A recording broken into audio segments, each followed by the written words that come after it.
Have you ever sat across from someone, smiled at them, maybe even trusted them with your heart, your dreams, your time, only to later realize they weren't really on your side?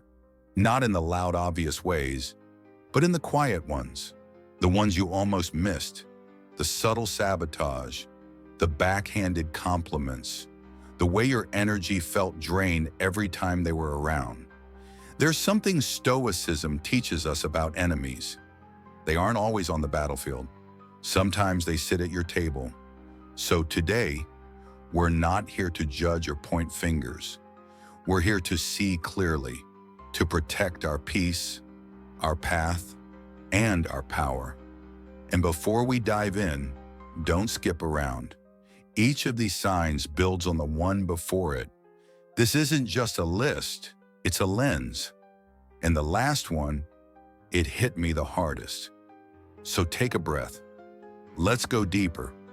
Also, if this message lands with you, take a second to hit that subscribe button. You'll be part of a space where we grow, reflect, and get real without all the noise. The world is noisy. We're taught to perform, to impress, to keep the peace. But rarely are we taught how to recognize subtle betrayal, not the obvious kind, the silent kind, the kind that wears a friendly face, but slowly chips away at your spirit, the kind that claps when you fall, that shrinks when you shine. That's why these 5 Stoic signs aren't just insights, they're a mirror, and maybe even a shield. Because once you see clearly, you can stop bleeding energy in places you were never meant to stay. The last one changed everything for me, and I still revisit it every single week. Truth 1, they only show up when you're struggling. Some people only show up when you're down. Not to lift you, but to feel taller by comparison. And the hard part is, it can feel like care. It looks like support. It sounds like concern. But the energy underneath, it's not about you, it's about them. Them needing to be the strong one. Them needing to be needed. Them needing a front row seat to your chaos. Because your chaos makes their life feel more put together. Let's be honest. When you're healing, or rebuilding, or figuring things out, they're there. Texting, checking in, sharing advice. Sometimes it feels good. Sometimes it's overwhelming. But they're present. Now fast forward, you start rising. You're not venting as much. You're taking care of yourself. You're growing. You're glowing. And suddenly, silence. The same person who checked in every week when you were falling apart. Now they're too busy. Now they're happy for you. But it sounds flat. Now they ghost your wins, your joy, your light. Think of someone in your life like this. When you were at your lowest, they seemed supportive. But when you finally started finding peace, they got distant, or weird, or worse, critical. They might not say it outright, but you feel the shift. You share something good, and they don't respond. Or they change the subject. Or they hit you with a backhanded compliment like, "Wow, you're really into yourself these days, huh?" It's confusing because you thought they cared, but maybe they only knew how to care when you were in pieces. Maybe your strength threatens the role they cast themselves in, and it hurts because we want to believe people are happy for us, especially the ones who've been there in the hard times. But not everyone who stood beside you wants to see you rise above them. So ask yourself gently but honestly, who claps when I win without shrinking? Who celebrates my peace without trying to pull me back into chaos? Who supports my growth even when it means I need them less? And on the flip side, who feels most comfortable when I'm uncomfortable? Who seems to lose interest the moment I start to shine? You don't need to confront them. You don't need to cut them off, but you do need to see it for what it is. Because discernment is a form of self-respect. But praise isn't the only sign. Sometimes it's silence. Silence in the moments that should have been loud, the moments that mattered most. And that brings us to the second truth, a truth that might feel small on the surface, but it reveals everything.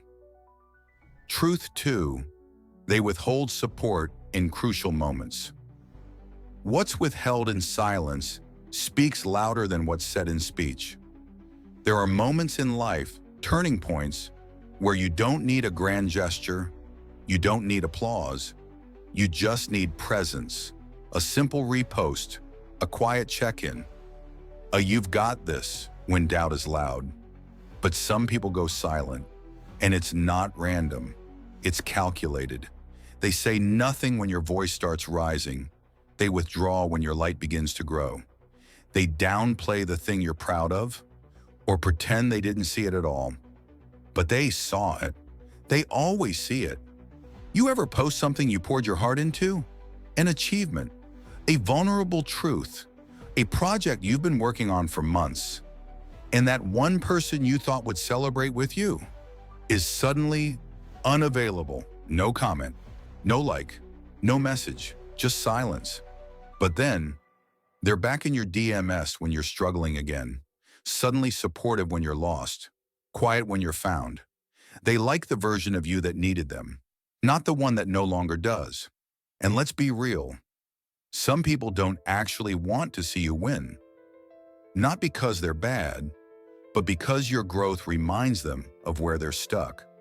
So ask yourself, who am I chasing affirmation from? That's already chosen indifference? Whose silence have you been interpreting as mystery when it's actually clarity? Maybe you've been waiting for someone to support you, someone who already made a quiet decision not to. Not because your work isn't beautiful, not because you don't deserve the support, but because they'd rather stand behind their comfort than beside your courage. And that realization, it hurts, but it also frees you. Because the moment you stop auditioning for people who've already chosen not to see you, you make room for the ones who truly do. But here's the twist. Some people don't just withhold support, they actively undermine it. Not publicly, that would be too obvious. They work quietly, behind the curtain, in conversations you'll never hear, in rooms you're not even in. And the next truth? It's where the masks start to fall off. Truth 3, their words about you shift in your absence. A friend speaks truth in your presence and honor in your absence. Some truths don't scream, they whisper. And this is one of them. Because what people say when you're not in the room says everything about how they truly see you. Not just the words, but the tone, the slight shift, the hesitation before the compliment, the but that follows every praise. You'll hear it secondhand. I mean, they're doing okay for now. Or, yeah, they've changed, but we'll see how long it lasts. Or, they're doing big things, but you know how they can get. It's not outright betrayal. It's not direct shade. That would be easier to spot. What makes this so toxic is how subtle it is. Have you ever heard something someone said about you that made your stomach turn a little? Not because it was mean, but because it was revealing, like a crack in the glass of trust. You suddenly realize, oh, that's how you really see me. That's what you say when there's no audience to impress. That's the version of me you pass around behind my back. Maybe it's a close friend. Maybe it's family. Someone you've supported, defended, rooted for. And yet, the moment you're out of the room, your name becomes a tool in someone else's power game.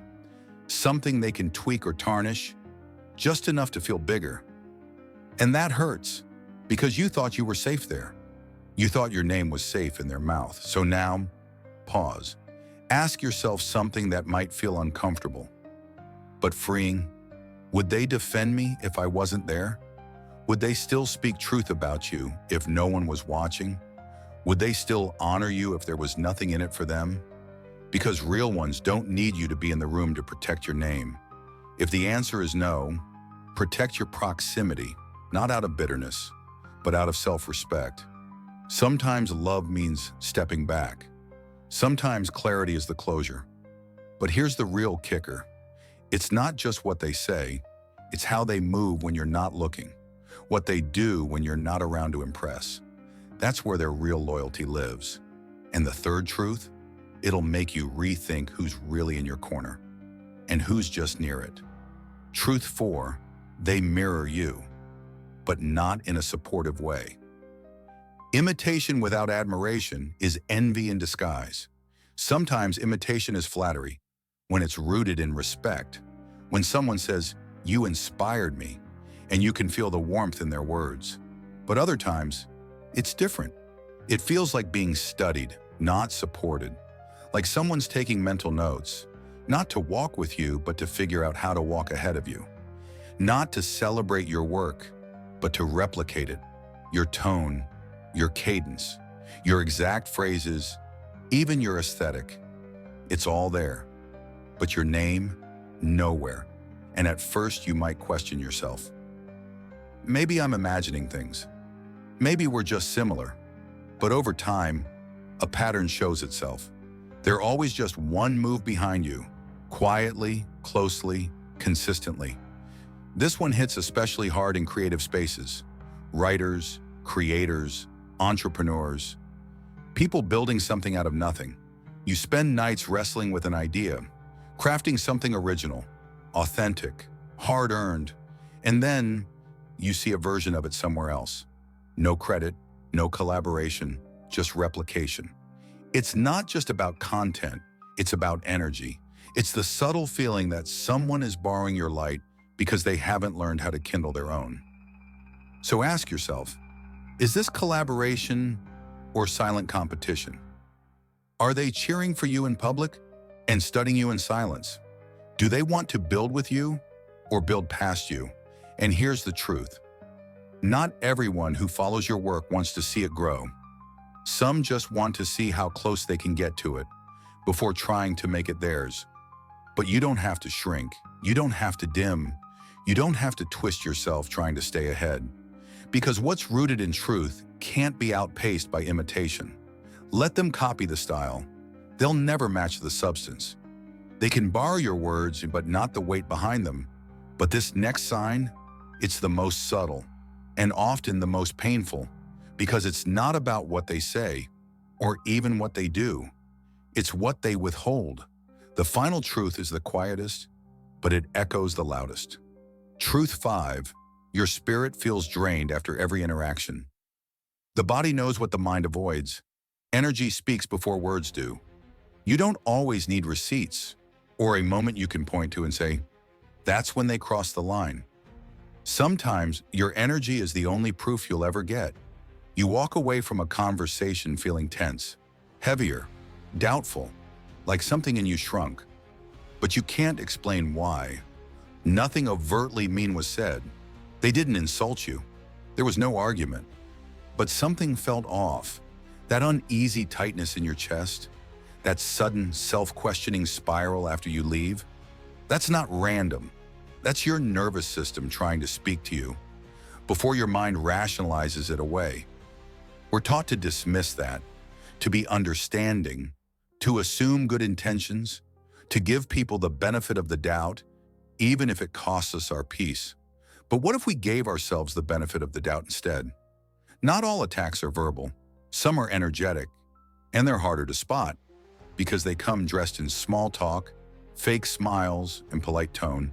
It might be the friend who always has a harmless joke at your expense, the family member whose approval feels like a moving target, the coworker who compliments you right before questioning your capabilities, and you tell yourself, maybe I'm overthinking this. Maybe I'm just sensitive. But here's a radical truth. You're not overthinking. You're finally tuning in. Because real safety doesn't drain you. Real support doesn't leave you spiraling. Real connection doesn't require recovery time. So ask yourself, what does my body feel around this person? Before your brain jumps in with logic, check in with your gut, your chest, your breath. Does your posture collapse? Do you start censoring your joy? Do you brace yourself internally even when they smile? That matters because your body remembers what your mind has tried to ignore. And here's the thing. Your energy never lies.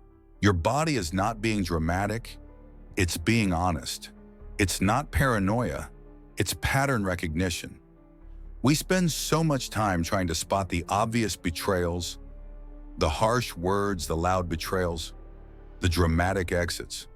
But some of the most damaging dynamics are quiet, subtle, consistent, a look, a pause, a tone, a presence that makes you shrink, and that brings us full circle.